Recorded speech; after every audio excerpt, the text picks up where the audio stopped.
আসসালামু আলাইকুম। বর্তমান সৌদি প্রবাসীদের জন্য বড় মুসিবতের কারণ হলো ট্রাভেল ব্যান। ভাই, আমি এই মুহূর্তে আমার রিয়াদ অফিসে আছি। প্রত্যেক দিন অন্তত 20 থেকে 50 জন মানুষ আসে ট্রাভেল ব্যান নিয়ে, মামলা নিয়ে। এই যে ট্রাভেল ব্যান বা সফর মমনু, এটা নানান কারণে হয়, অনেকগুলো কারণে হচ্ছে। আমাদেরকে অনেকেই জিজ্ঞেস করেন যে ভাই, আমাকে তো 10 বছরের জন্য নিষেধাজ্ঞা দিয়েছে, আফসিরে লেখাও থাকে। এখন আমি কি 10 বছর পরে যখন দেশে যাব, তখন কি এই ক্ষতিপূরণটা না দিয়ে যেতে পারবো কিনা, বা এর টাকাটা না দিয়ে যেতে পারবো কিনা? আজকে সবগুলো বিষয়ের উত্তর পাবেন, প্রশ্নের উত্তর পাবেন। ভিডিওটা ভালো লাগলে শেয়ার করবেন। যে তথ্যগুলো দিচ্ছি সবগুলো অথেন্টিক, এবং সমাধান কি সেটাও বলবো। প্রথমত, এই যে ট্রাভেল ব্যান বা সফর মমনু, এটা বিভিন্ন কারণে হচ্ছে। আমার দেখা মতে সব থেকে বেশি লোক পেয়েছি আমি, কি কারণে জানেন? মোবাইল সিম কার্ড, ওয়াইফাই, কিস্তিতে মোবাইল কিনছে, সময় মতো পেমেন্ট করেনি। আর হলো ডেলিভারি সেক্টরে যারা আসছেন, ফুড ডেলিভারি হোক, অন্য ডেলিভারিতে হোক, ওই যে বন্ড করে রাখে 10,000 রিয়াল, 20,000 রিয়াল, একটু 9 থেকে 6 হলেই মামলা দিয়ে দিচ্ছেন। দর্শক, অনেকগুলো কারণে আপনার ট্রাভেল ব্যান হতে পারে। ট্রাভেল ব্যান আর খেদমা ওয়াগেব দুইটা কিন্তু পার্থক্য আছে। একটা হলো শুধু দেশে যাওয়া নিষিদ্ধ, আর একটা হলো আপনার সমস্ত সার্ভিস বন্ধ করে দেওয়া। সমস্ত সার্ভিস কখন বন্ধ করে? যদি কোনো ফৌজদারি মামলা হয়।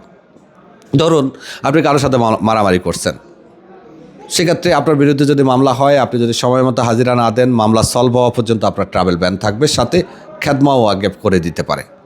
আর ধরুন একটা মোবাইল সিম কার্ড কিনছেন, একটা এসটিসি সিম কার্ড কিনছেন, সময় মতো বিল পে করেননি, সেক্ষেত্রে যদি আপনার ট্রাভেল ব্যান হয়, তো এক্ষেত্রে খেদমা ওয়াগেব হয় না, আকামা হয়।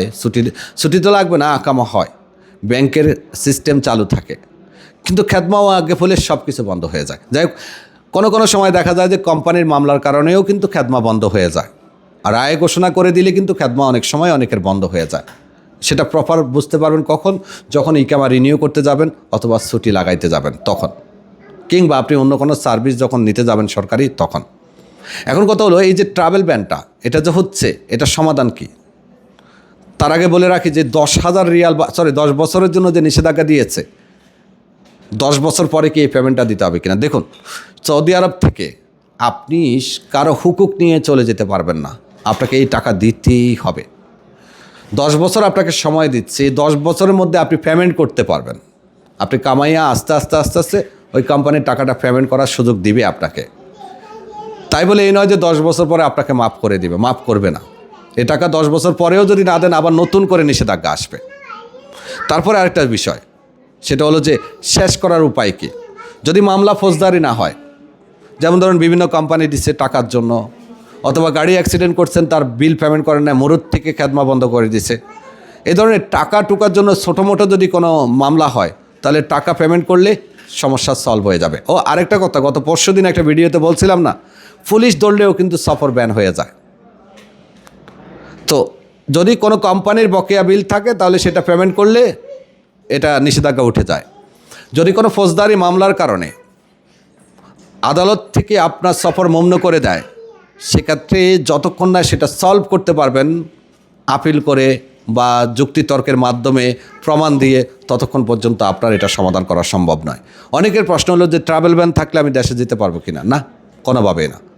বৈধভাবে কোনোভাবেই দেশে যাওয়ার কোনো সুযোগ নেই, যতক্ষণ পর্যন্ত না এই সমস্যার সমাধান করবেন। তাই আপনারা অনেকেই আছেন না, বিভিন্ন জায়গাতে লেনদেন করে বসেন, বন্ড করে বসেন, নাফাতের মাধ্যমে, নাফিতের মাধ্যমে, এগুলা থেকে বিরত থাকুন।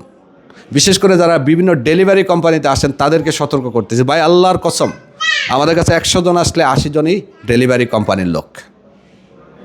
বিভিন্ন কারণে টাকার বন্ড করে রাখছে, 9 থেকে 6 হলেই মামলা করে দিচ্ছে। ভালো লাগলে ভিডিওটা শেয়ার করবেন, অন্যদের দেখতে সাহায্য করবেন। আল্লাহ হাফেজ।